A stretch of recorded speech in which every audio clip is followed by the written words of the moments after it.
Sí, solo que ahí está, Michelle, ya.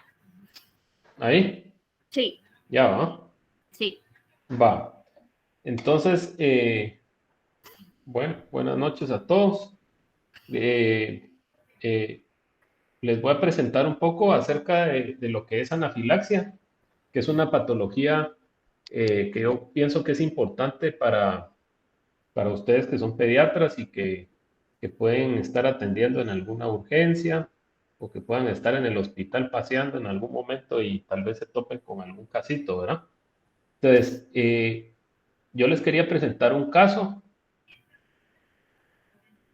Este es un paciente de 10 años de edad que tiene como antecedentes personales asmático, ¿verdad? Es asmático, es rinítico alérgico y dice que está en el puerto de vacaciones y a los minutos de desayunar unos panqueques con Nutella empieza con tos, prurito facial y edema de cara.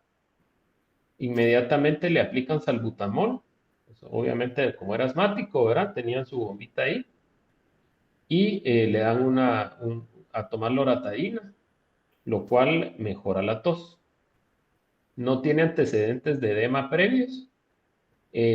Al parecer tenía una tolerancia anterior y posterior a ambos alimentos, o sea, estamos hablando a panqueques y a Nutella, y no refería reacciones adversas con medicamentos.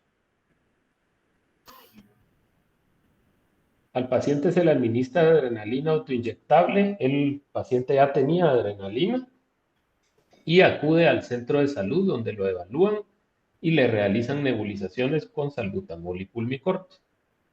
A las 6 horas le dan de alta con resolución del cuadro clínico. Estas son las fotos del paciente reales, ¿no? Y esto es en el hospital si no estoy mal, de Escuintla, ¿no? Eh, Entre las exploraciones complementarias que se le realizan al paciente al mes, tiene una IgE específica, o sea, una inmunoglobulina E medida en sangre de 16.20 kilounidades por litro y una IgE específica a dermatofagoides farinae de 15.80 kilounidades por litro. Cabe mencionar que estas dos alérgenos corresponden a los dos alérgenos de ácaros más frecuentes que encontramos en nuestro país. Y aparte se le pide una IgE total, que está en 109 unidades internacionales por mililitro, y se le pide una triptasa sérica basal. Estamos hablando de que este estudio se hizo al mes de haber tenido la reacción del paciente. Esta triptasa está en 5.2 microgramos por litro y el análisis microscópico de la harina empleada se observan una gran cantidad de ácaros. Entre las exploraciones también complementarias se le hace un prick test al paciente, ¿verdad? Encontrando positividad a Ablomia tropicalis, esto es un ácaro, Ablomia culagini, que es otro ácaro, ácaro ciro, que es otro ácaro, dermatofagoides teronísimos y dermatofagoides farinae positivos. O sea, todos los ácaros que se le probaron al paciente en prueba PRIC, estamos hablando de colocándole un alérgeno en el antebrazo y con una lanceta picándole superficialmente, ¿verdad? Una prueba intraepidérmica con pruebas positivas. Y también al paciente se le solicita la harina de trigo, lo cual da una respuesta negativa, una prueba a la Nutella mediante prick by prick, o sea, colocándole el alimento en fresco al paciente, lo cual es negativa, y se le prueba la avellana, que es el producto, digamos, principal, el ingrediente principal de la Nutella, resultando negativa. Con lo cual, pues, ni está sensibilizado a la harina, ni a la Nutella, ni a la avellana. ¿Cuál es el diagnóstico del paciente? Pues es una anafilaxia por ingesta de ácaros. Es algo que no es tan raro de encontrar en nuestro país. mejor conocido como el pancake anafilaxis, ¿verdad? O anafilaxia por ingesta de panqueques, o síndrome del panqueque. Y el paciente pues también tiene un asma intermitente por sensibilización a ácaros del polvo. Cabe destacar que rehistoriando al paciente o a los papás del paciente, ellos mencionaban que esa harina de panqueques que habían comprado, que es esa harina en especial que ven ustedes en pantalla, eh, la habían comprado hace más de un año estando en el puerto y la habían guardado en la alacena. Y pues cuando se dieron cuenta, también la harina estaba vencida, ¿verdad? Muchos pacientes piensan que la harina les provocó la reacción porque estaba vencida y realmente pues el problema es que estaba contaminada con ácaros. Entonces, pues eso es una anafilaxia, ¿verdad? La anafilaxia básicamente es cuando un paciente tiene afectación de piel y mucosas, más síntomas respiratorios o gastrointestinales. Básicamente están afectados dos o más órganos, eso es así básico, ¿verdad? Pero también se considera una anafilaxia si solamente hay hipotensión sin otro síntoma seguido de la exposición a un alérgeno.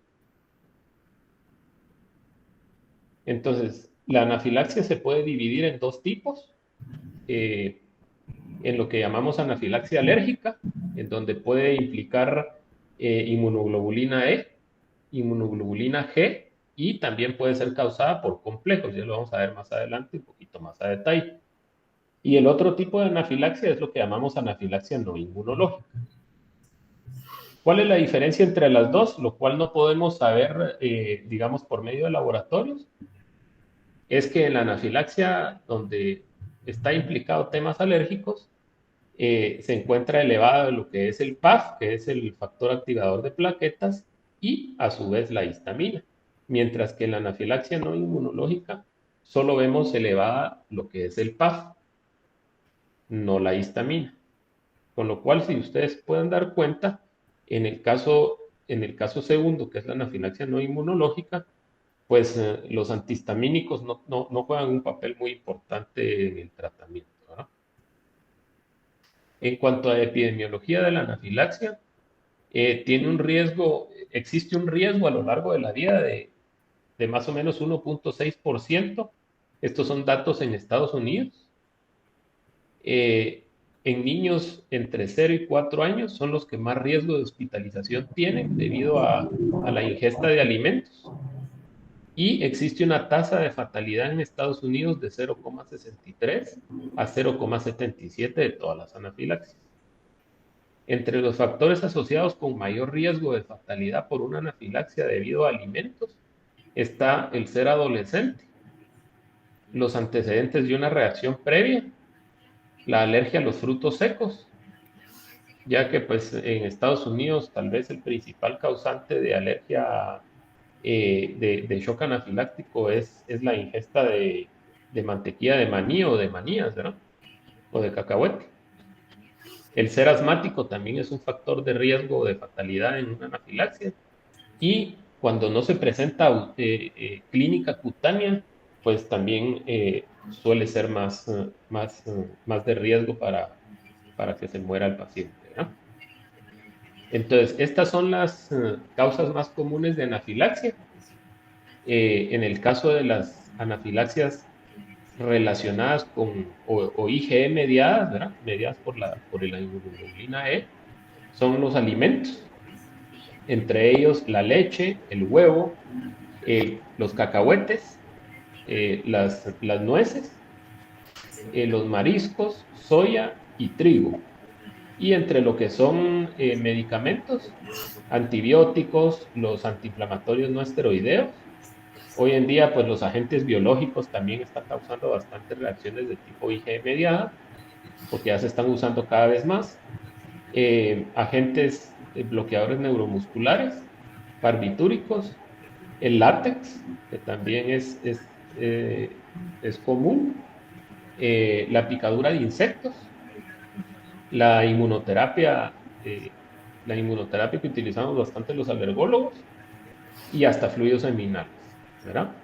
Entre lo que es las anafilaxias relacionadas con los factores de complemento, en estos casos, pues lo más común son los productos de la sangre, ¿verdad? Y las hemodiálisis también pueden causar. Y lo que son las anafilaxias no inmunológicas, podemos ver los opioides. Los opioides se consideran liberadores inespecíficos de histamina, con lo cual pueden provocar anafilaxias también. El alcohol, ¿verdad? El etanol, el ejercicio físico también puede ser no inmunológico, puede causar una reacción anafiláctica no inmunológica. El frío, el calor, la radiación ultravioleta. Y pues también existe lo que se llama la anafilaxis idiopática, que es cuando nosotros ya buscamos todas las causas y no encontramos la razón de la anafilaxia. ¿Cuáles son los signos y síntomas más comunes de un shock anafiláctico? Como lo habíamos visto anteriormente, tiene que estar afectado 2 o más órganos, siendo la piel la más frecuentemente relacionada, ¿verdad? Casi en un 62 al 90%. Y se presenta con prurito, con o sin rash, ¿verdad? Con o sin lesiones de piel. Puede haber urticaria, puede haber un flushing, puede haber angioedema de los labios o de la lengua, ¿verdad? O de la úvula también. Edema conjuntival y edema periorbital.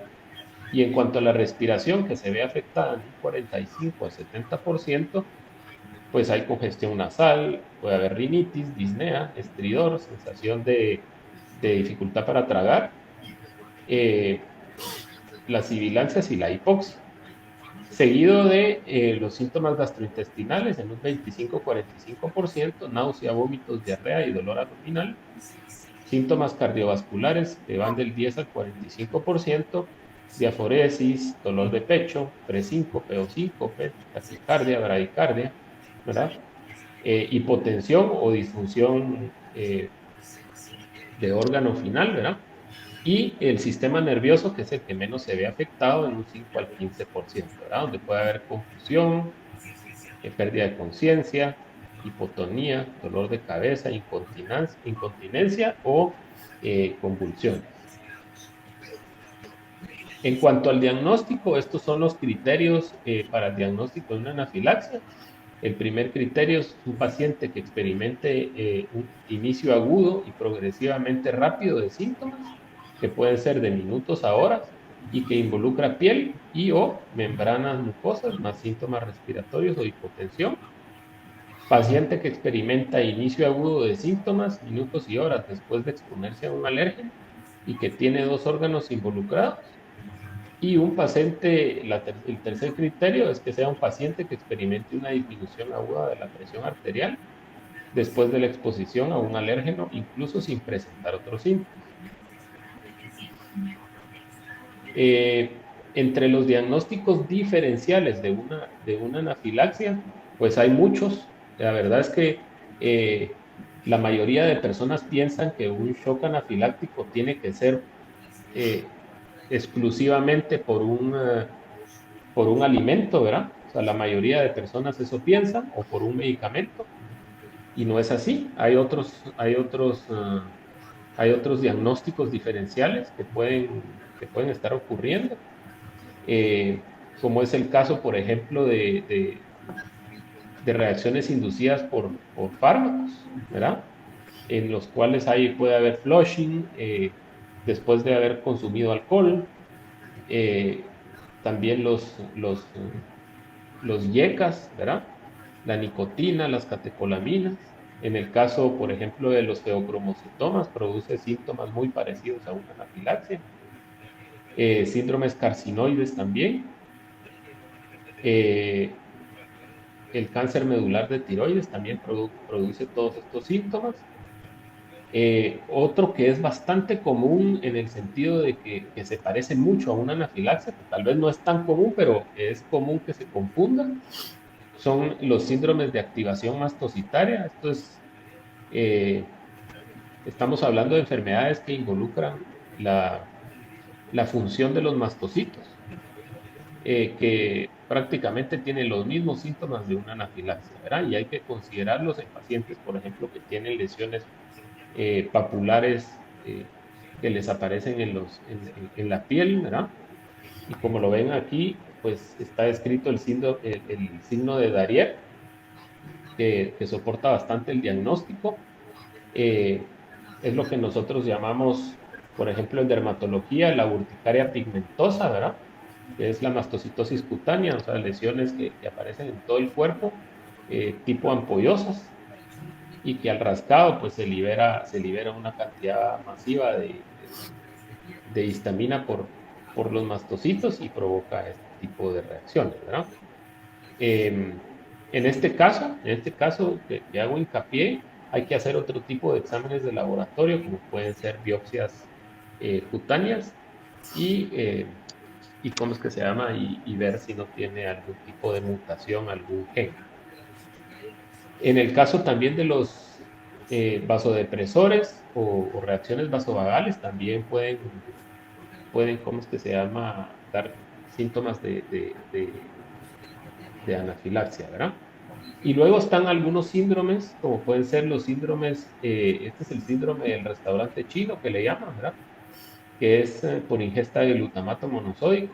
Aquí en Guatemala se conoce como saborín o, pues el aginomoto que le dicen, ¿verdad? Que puede provocar en algunos pacientes síntomas muy similares. La escombroidosis, no sé si alguna vez han escuchado hablar de la escombroidosis, y es una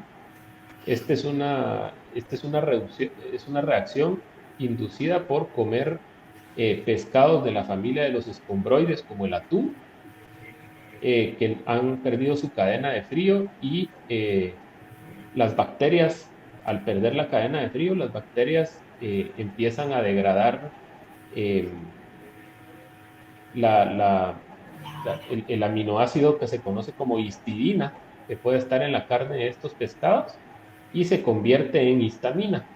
Entonces, básicamente, lo que sucede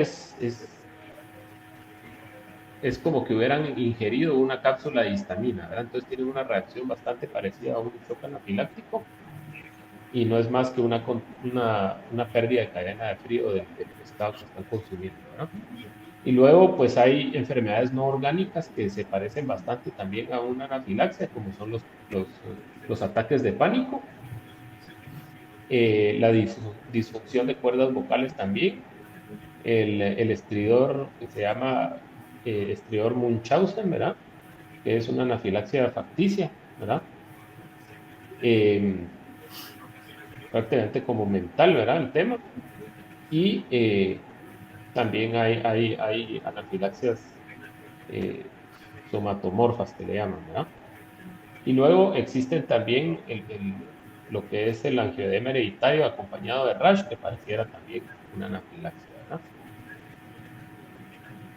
También está el famoso síndrome el síndrome del hombre rojo, ¿verdad? Causado por la administración de vancomicina. Y este otro que es muchísimo más raro, que se llama Capillary Leak Syndrome, que es un angioedema recurrente también, ¿verdad? Con síntomas gastrointestinales y asociado sobre todo a gamapatía monoclonal. Entonces, todos estos diagnósticos diferenciales yo sé que son un poco rebuscados, pero hay que tomarlos en cuenta a la hora de uno tener un paciente con un shock anafiláctico. Entonces, la gravedad de la anafilaxia se relaciona básicamente con la rapidez en la progresión de los síntomas. O sea, entre más rápido se están presentando los síntomas en una anafilaxia, pues más riesgo tiene, ¿verdad? Eh, Como lo dice aquí, las anafilaxias más graves son las que presentan hipoxia, hipotensión, compromiso neurológico. Es, por tanto, fundamental en la evaluación inmediata del paciente con anafilaxia seguir los protocolos del ABCD. ¿Qué vamos a encontrar como hallazgos de laboratorio en una anafilaxia? Pues básicamente la anafilaxia es un diagnóstico clínico, ¿verdad? La mayoría de laboratorios no son necesarios, pero van a ayudar bastante a la hora de poder etiquetar y cuál fue la causa y el manejo posterior del paciente, ¿verdad? Sabiendo que la histamina sérica baja en 1 hora, entonces se convierte en un examen de laboratorio que va a ser casi imposible de evaluar, puesto que los pacientes muchas veces no llegan a tiempo al hospital, ¿verdad? Esa histamina ya no se va a lograr detectar, pero lo que sí nos sirve bastante para detectar y para poder etiquetar que es un shock anafiláctico es la triptasa sérica, ya que esa va a permanecer elevada durante 6 horas. Hay que tener en cuenta que si un paciente ya de por sí, en su forma basal, tiene una triptasa sérica elevada, hay que pensar en lo que hablábamos anteriormente, que es una mastocitosis o síndrome de activación mastocitaria. Entonces, a las 6 semanas después del evento de una anafilaxia es importante pues derivar al paciente al alergólogo para poder realizar lo que llamamos nosotros, lo que hacemos nosotros, que es el prick test, y para poder ver niveles séricos de IgE. Como lo ven aquí en esta gráfica, la histamina, como les decía, básicamente en 60 minutos ya casi no hay histamina, mientras que la triptasa tiene un pico a los 60 minutos y luego empieza a disminuir progresivamente durante bastantes horas. Con lo cual, pues, nosotros lo que recomendamos es que si un paciente llega a la emergencia y tenemos opción de pedirle una triptasa, pedírsela en el momento que llegue a la emergencia y luego se puede pedir más o menos a la hora y media para ver si realmente esta triptasa va subiendo. Y luego ya en la consulta con el alergólogo, pues nosotros solemos pedir una triptasa basal para ver si es un paciente que ya de por sí tenía una triptasa elevada, como es el caso de las mastocitosis, o bien tiene una triptasa normal, ¿verdad? Normalmente los niveles de triptasa deberían estar en torno a 0. No hay triptasa circulando en el cuerpo, ¿verdad?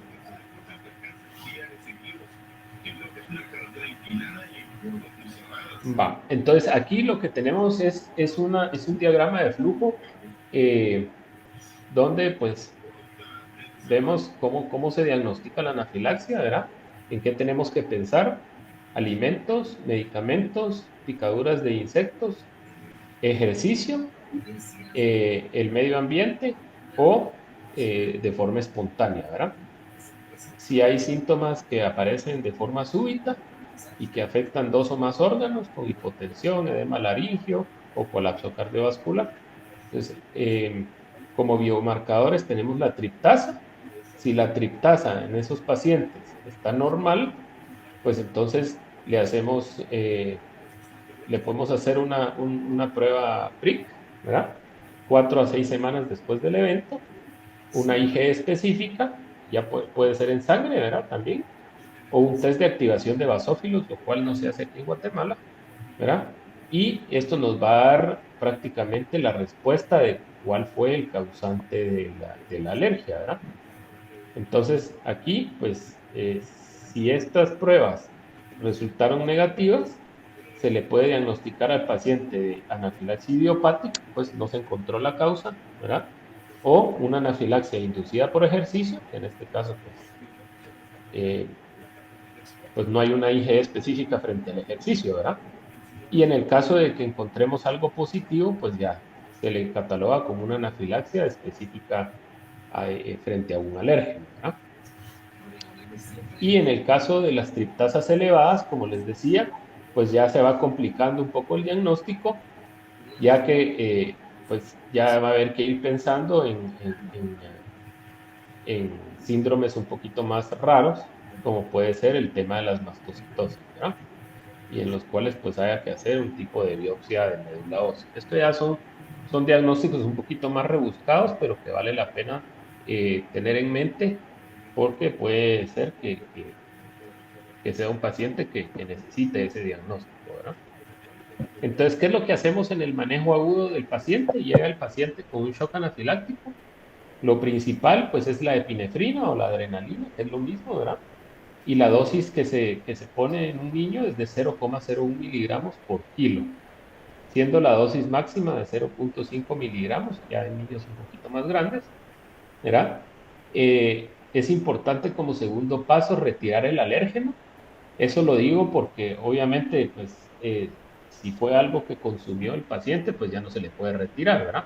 Pero en el caso de una picadura de un himenóptero, que sería abeja o avispa, hay que retirar el chuzo, ¿verdad? Porque este puede seguir inyectando el veneno.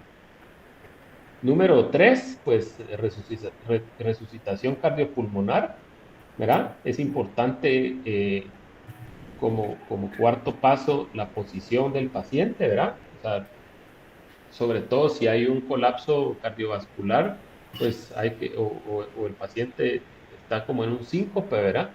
Elevar las piernas y colocarle oxígeno, ¿verdad? Y siempre buscar un acceso endovenoso para poder colocarle fluidos. Y si no se logra el acceso endovenoso, pues hay que buscar un acceso intraóseo, ¿verdad? Si el paciente está con algún broncoespasmo, si le escuchan sibilancias, si ustedes ven que tiene dificultad para respirar, salbutamol inhalado, ¿verdad? Cada 15 minutos si lo necesita. Y el manejo avanzado de vía aérea es importante si hay estridor o edema laríngeo, ¿verdad? A veces, pues, hay necesidad de incluso, pues, intubar al paciente y si no se puede, pues, ni modo, hay que hacer una traqueostomía eh, para ayudar al paciente a ventilar, ¿verdad?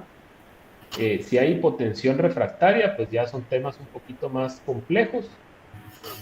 Considerar infusión de dopamina, además de adrenalina. Y opcionales están los antihistamínicos H1 y los H2, así como los corticoides. ¿Para qué sirven este tipo de medicamentos?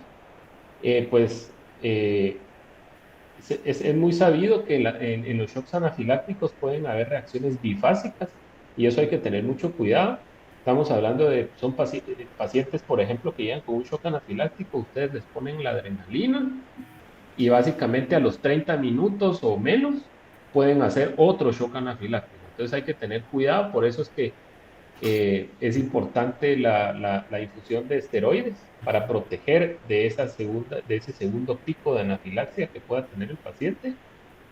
Y los antihistamínicos, que es un poco controversial, pues se pueden poner sobre todo en pacientes, por ejemplo, picaduras de abeja o algo así, que, que nos ayude a bloquear pues esos receptores de la histamina para que no se siga activando la reacción, ¿no? Y siempre es importante en esos pacientes observarlos de 4 a 8 horas, por aquello de que no va a tener una reacción de tipo bifásico. Es importantísimo, y esto es algo que se tienen que llevar ustedes en la mente, que la adrenalina debe ser el primer medicamento administrado en una anafilaxia, y no el antihistamínico y no el esteroide, ¿verdad? O sea, siempre la adrenalina como primera opción. ¿Por qué razón? Creo que lo tengo aquí en una gráfica. Perdón. Aquí lo vemos. El orden de los medicamentos. Si se dan cuenta, la adrenalina hace efecto en 10 minutos.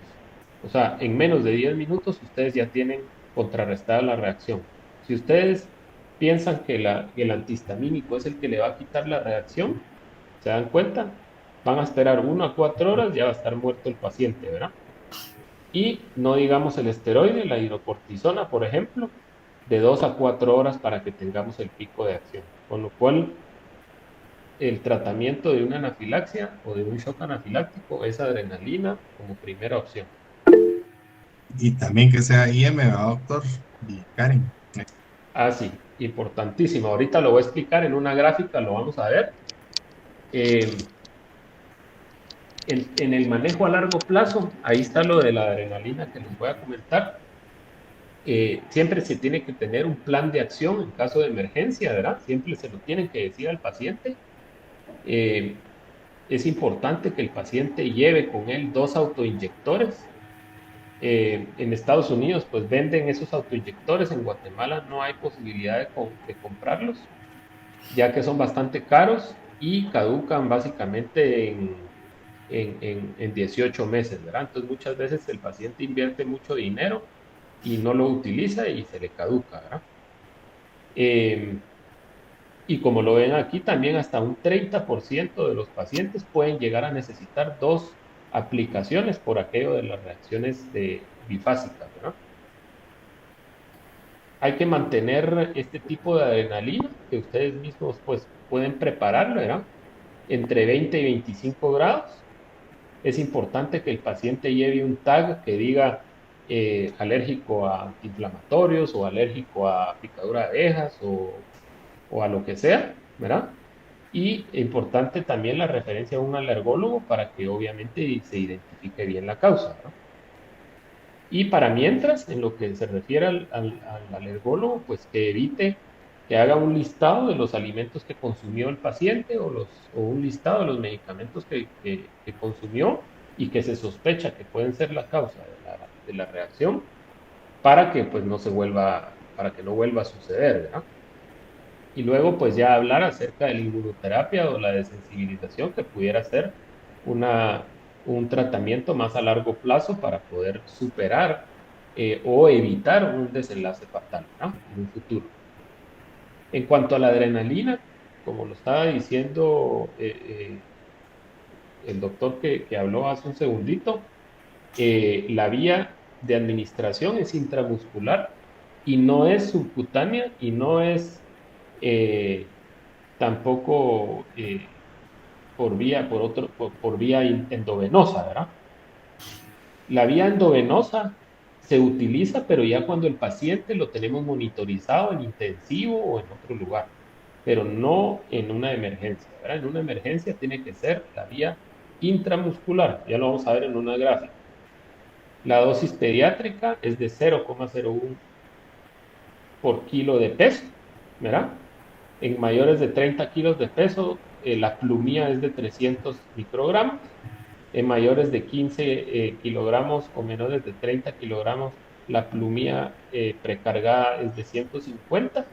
Como les digo, aquí no la venden, pero para que lo sepan, ¿verdad? Y en menos de 15 kilogramos, pues hay que individualizar la dosis. Y pues solo si hay amenaza en la vida, menores de 7,5 kilogramos. En lactantes y niños, la dosis recomendada es de 0,01 miligramos por kilo, máximo 0,3, ¿verdad? Repitiéndose de 5 a 15 minutos en caso de necesidad. Esta es la adrenalina autoinyectable, se coloca en cara externa del muslo, ya sea en el caso de que sea un autoinyector o una jeringa precargada con adrenalina. ¿Por qué razón en el muslo, en la cara externa del muslo? Pues porque es un músculo grande que está bien irrigado, con lo cual pues vamos a tener un efecto muchísimo más rápido, ¿verdad? Estas son las otras dos plumillas que existen.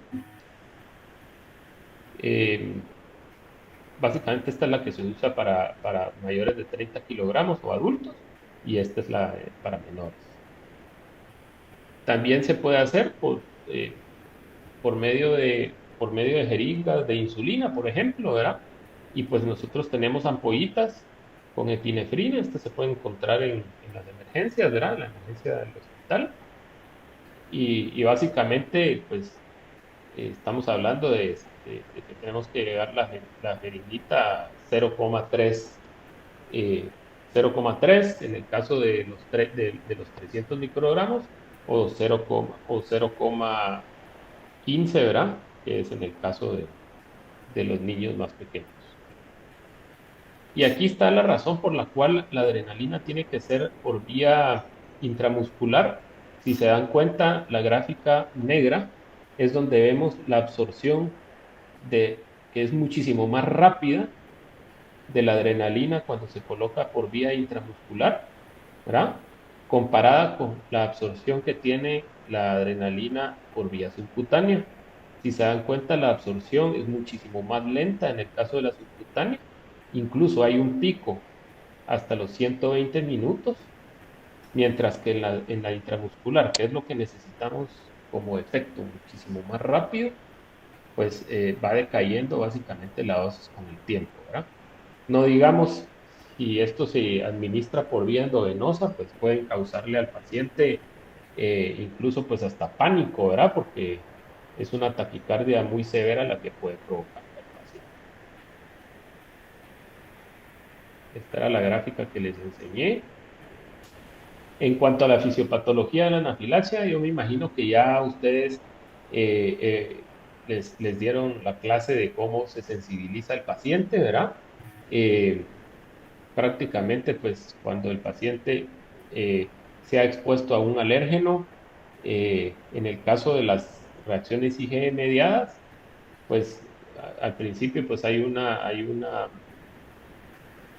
exposición, ¿verdad? Hay una exposición al alérgeno, se crean los anticuerpos IgE y luego los anticuerpos IgE ya están en la célula, que es el mastocito, y pues ante un, ¿cómo es que se llama? Una exposición futura, pues ya el mastocito ya está cargado, ya la reacción es muchísimo más rápida y entonces pues va a haber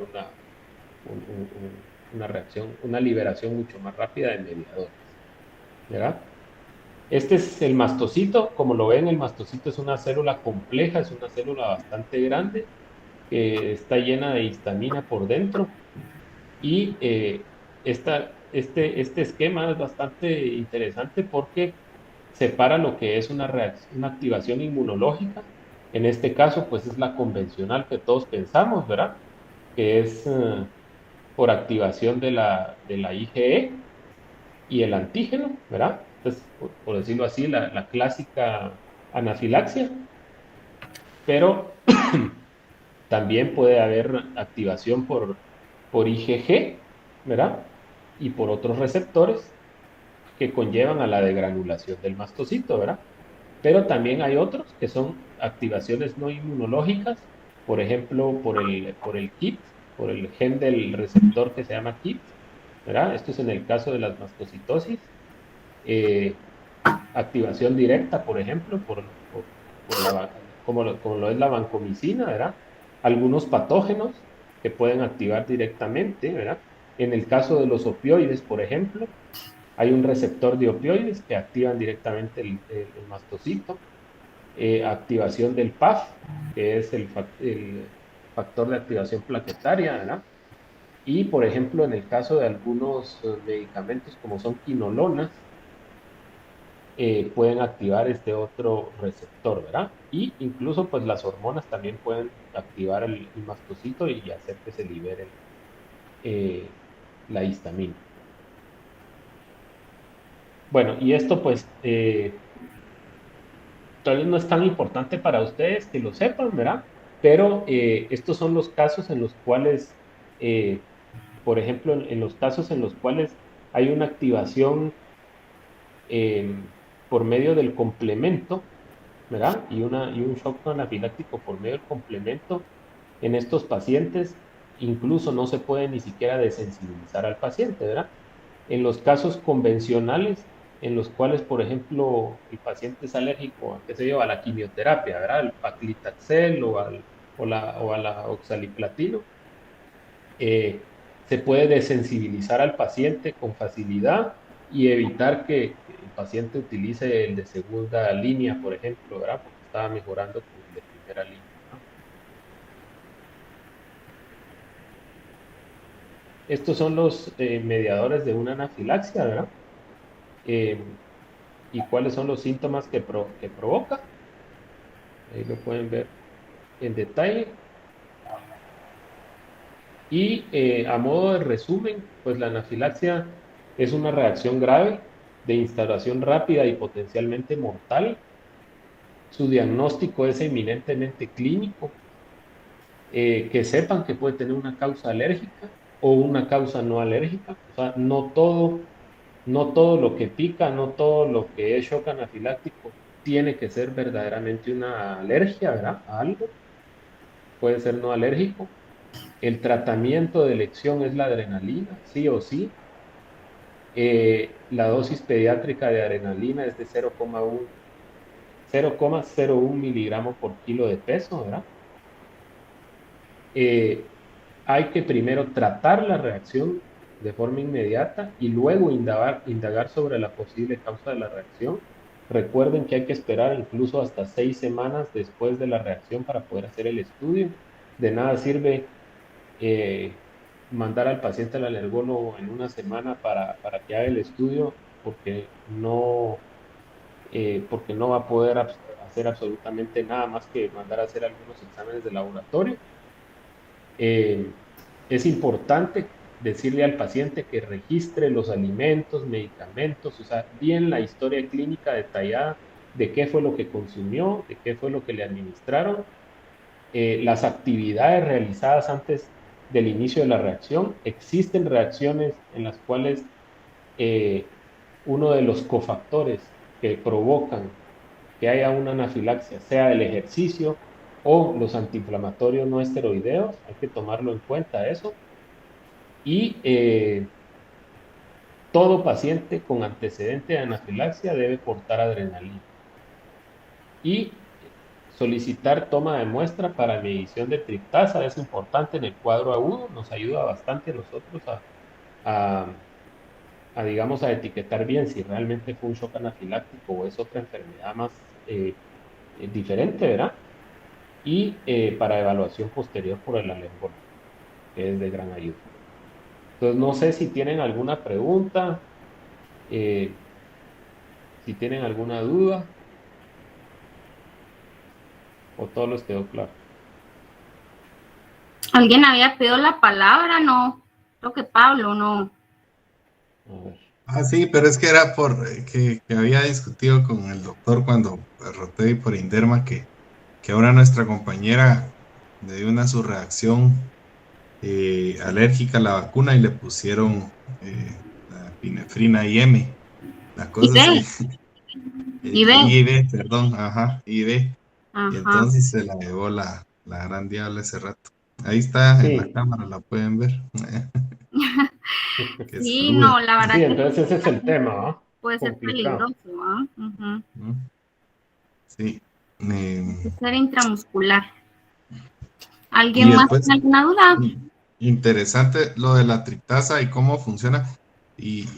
Pues lo que me llevo es que no todas las reacciones están dadas por la histamina, pues, sino que Ujú. también hay unas que están dadas solo por las prostaglandinas y tromboxanos, que es algo interesante y por eso la triptasa ahí no va a estar involucrada, ¿no?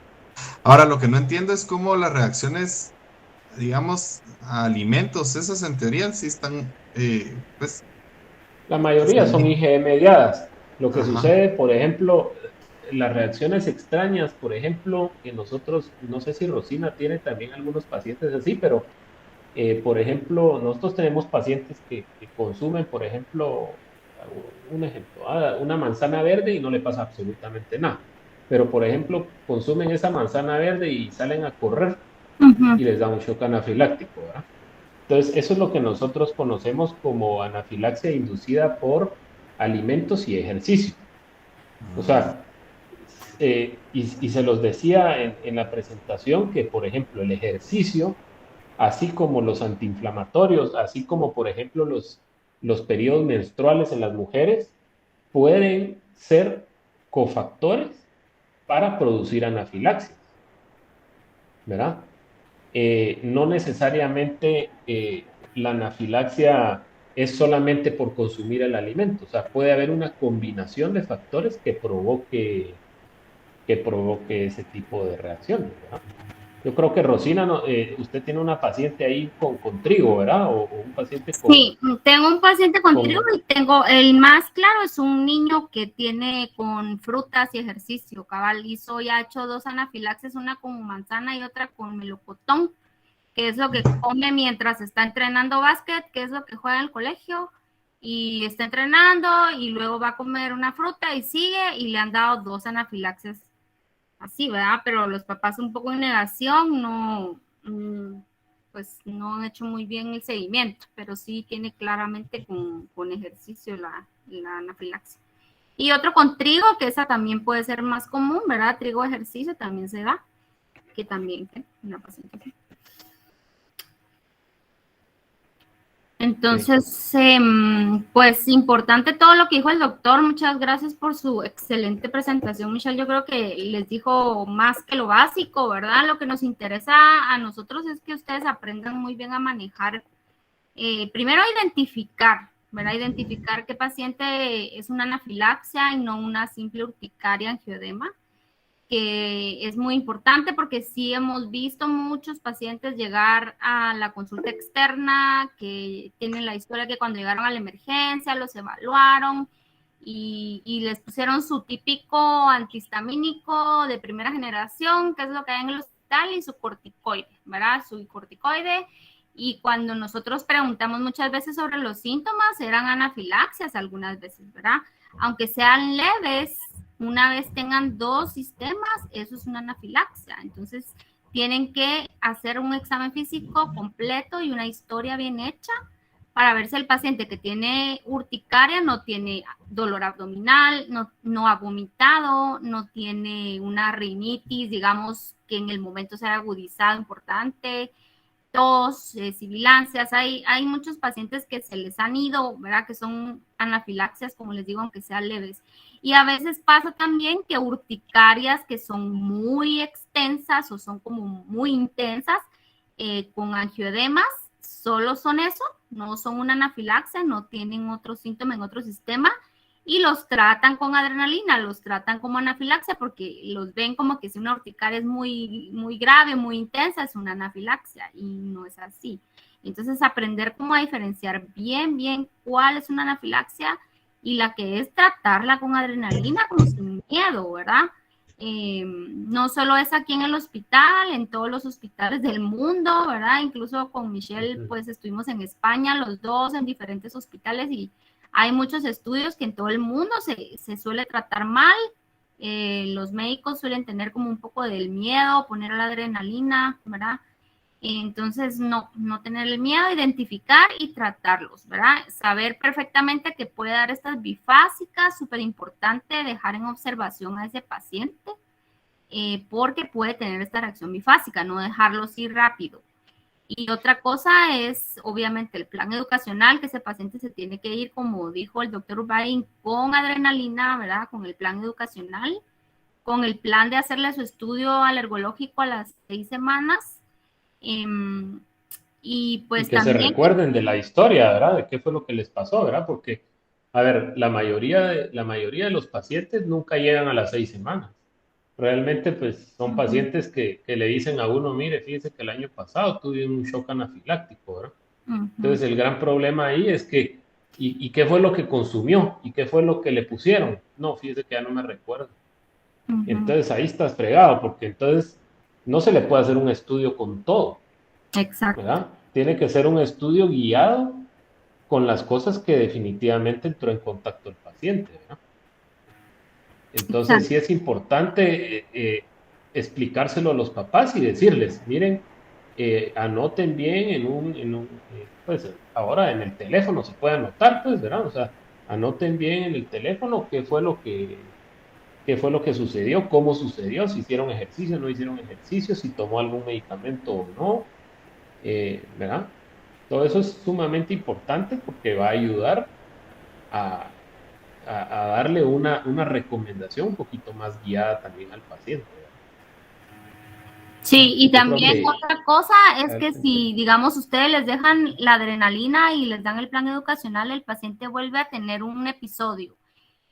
Ustedes le explican que se pone la adrenalina y le tienen que explicar que tiene que ir a urgencias.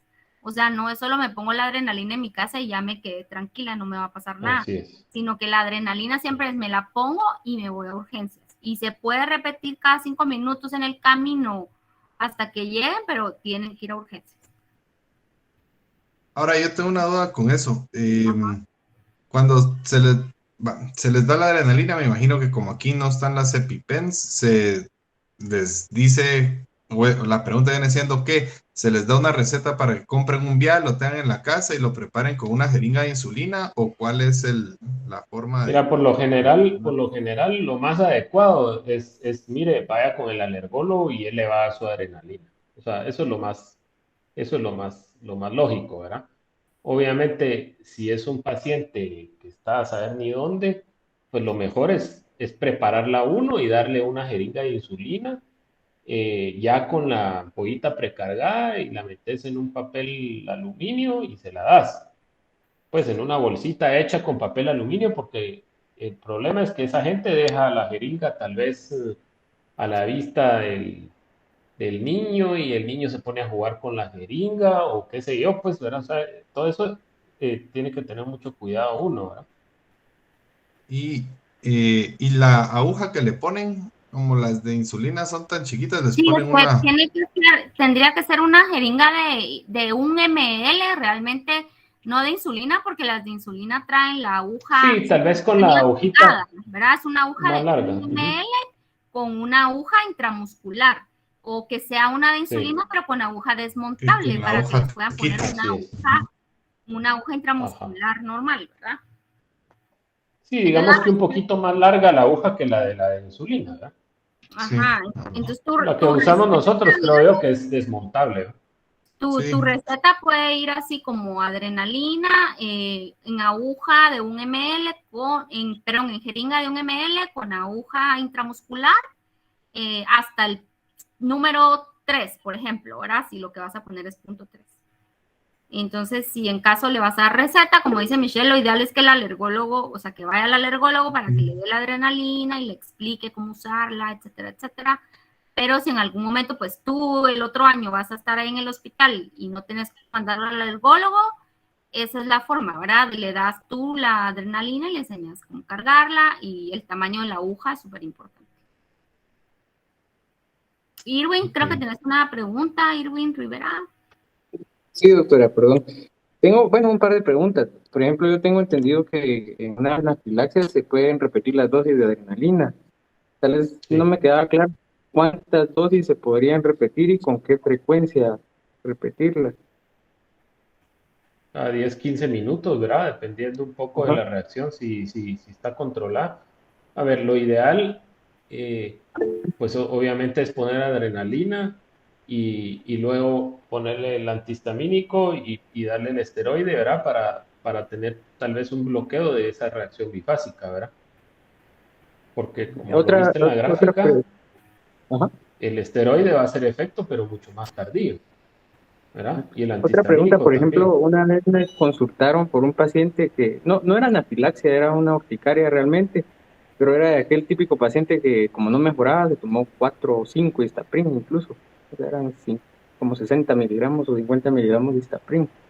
En este caso, por ejemplo, Sí. la intoxicación yo había revisado de que como la depuración no es renal tanto, sino que debería ya tomarse como un paciente intoxicado y que podría generar represión del sistema nervioso central. En este caso, por ejemplo, aparte de que tuviera la urticaria, habría necesidad de referirlo como para hemodiálisis o algo. No sé si me salgo un poquito del contexto. Pues mira, vos, yo nunca he visto una intoxicación por antihistamínico, la Yo verdad. tampoco.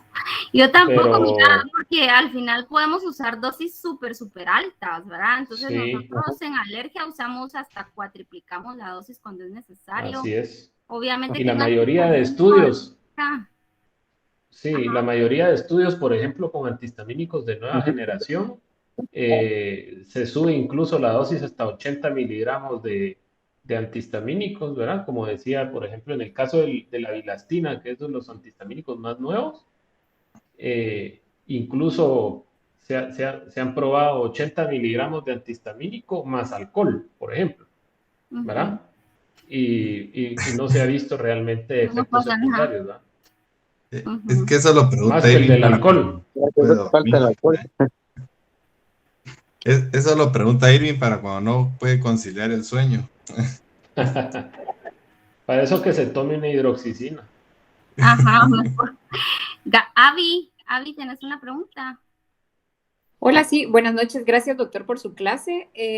La verdad es que en las guías, pues dice directamente de primera línea, segunda línea, tercera línea. Y por eso, evidentemente, ponen de primera línea la adrena. Después, en segunda línea, pone todo lo que usted escribió. Y en tercera línea, ponen vasopresores, azul de metileno, incluso colocan el glucagón. O sea, es como porque Sí. yo lo vi a la vez pasada en una guía de la Asociación Española de Pediatría. Entonces, Ajá. ¿eso no está descartado? Mire, o- casi no utilizamos el glucagón, pero el glucagón viene a jugar, a jugar ahí un papel importante, sobre todo en aquellos pacientes que están beta bloqueados. Entonces, por ejemplo, si usted tiene un paciente beta bloqueado y le pone adrenalina, no le va a hacer efecto la adrenalina, Claro. Ujú. ¿verdad? Sí, En de ese hecho caso, el decía, ¿no? glucagón Paciente que sí no hace efecto. responde, me recuerdo que decía que el paciente si no respondía a adrenalina, glucagón, o por ejemplo vasopresores, y me lo describían como tercera línea, pero eran pacientes que probablemente no habían respondido a la adrena. Entonces, Sí, yo no sé si no sé, ustedes me dirán si en el hospital hay glucagón así en la emergencia, ¿no? No, no. no hay, no hay. Pero ¿Verdad? sí, o Y sea, azul de metileno tampoco. debería de haber para estos pacientes beta bloqueados, que no suele ser común, ¿verdad? En niños sobre todo quedan pacientes con beta bloqueantes, pero pues sí, el glucagón Ajá. es ahí el tratamiento hábil, sí tienes razón. Mira, esa es una pregunta de tipo MIR, ¿verdad? Ujú. Entonces, realmente es muy anecdótico el tema, ¿verdad? Pero sí es una pregunta que se suele repetir bastante en los exámenes tipo board y MIR, ¿verdad? Ok, gracias. ¿Algo más? ¿Alguien más? Hablen ahora o caen para siempre, porque ya vieron que hoy sí es para siempre, ya terminaron sus clases. Viene el examen, vamos a tratar de preguntar un poco lo más básico, lo que nos interesa que ustedes aprendieran como pediatras, más que todo, ¿verdad? Y de esto pues ya dijimos un poco el resumen de lo que nos interesa, que identifiquen, que diagnostiquen bien, que traten bien, que sepan cuándo referir, esa es otra cosa que vuelvo a repetir, 4 a 6 semanas después, ¿verdad? Siempre indicándole al paciente que anote, como dice el doctor Urbaín, todo lo que pasó en el momento y cuándo referirlo y para qué. O sea, ustedes tienen que saber para qué no lo están refiriendo, ¿verdad? Para qué estudios se le van a hacer, y por supuesto que ese paciente va a seguir con el alergólogo por este tema, pero siempre va a ser paciente suyo, o sea, ustedes son sus pediatras, ¿verdad? Entonces también tienen que aprender como a conocer la patología del paciente así, ¿verdad? Como pediatras. Sí, es importante sobre todo hacer el estudio, ¿verdad? Porque, pues, Rosina no me dejará mentir que vemos prácticamente todos los días pacientes con dietas extensas de evitación, sobre todo pediátricos, ¿verdad? Y ustedes saben muy bien lo complicado que es alimentar a un paciente, ¿verdad?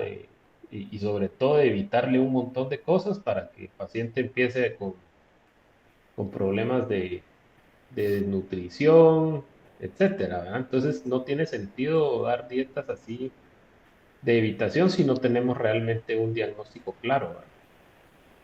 Exacto, ese tema, ese es un punto muy importante también, anafilaxia, ¿verdad? Porque ustedes se preguntarán, bueno, cuando el paciente mejore, le den el egreso, le den la adrenalina, el plan educacional, y la mamá les pregunte por la dieta, ¿verdad? ¿Le puedo dar de comer de todo? Generalmente les va a preguntar. Entonces, no cometer el error de, mire, no le dé lo más alergénico, no le dé fresas, chocolate, mariscos, sino únicamente los alimentos sospechosos de la anafilaxia, ¿verdad? Que van a ser sospechosos, de momento no van a saber si eso fue, pero hasta que no se le haga el estudio, pues le quitarían el alimento específico nada más. Y lo que lo contenga, obviamente, ¿verdad? Pero no otro montón de alimentos alergénicos. Exacto. Sí. No hacerle caso a la vecina. Exacto. A la suegra. Bueno, muchas gracias, Michelle. De verdad le agradecemos un montón por su clase. Si no hay otras dudas, pues De nada. ya saben que ahí estamos. Cualquier cosa me cuentan y si no, pues ya para el examen. No sé cuándo lo tienen. ¿Cuándo tienen el examen? El 25, creo yo. Ok. Ve. Bueno, 26. 26. Ah, Sí. Bueno, ahí vamos a ver si es Suerte, cierto pues. que no tienen dudas, pues. En el examen nos van a aparecer, no sé por qué. Ahí está. Bueno, muchas gracias, Ajá. Michelle. Le agradecemos su tiempo. Bueno, nada. Gracias, Buenas noches a doctores. todos. Gracias. Muy amables. Feliz noche para todos. Bueno, Muchas gracias. Gracias. nos vemos. Gracias, doctor.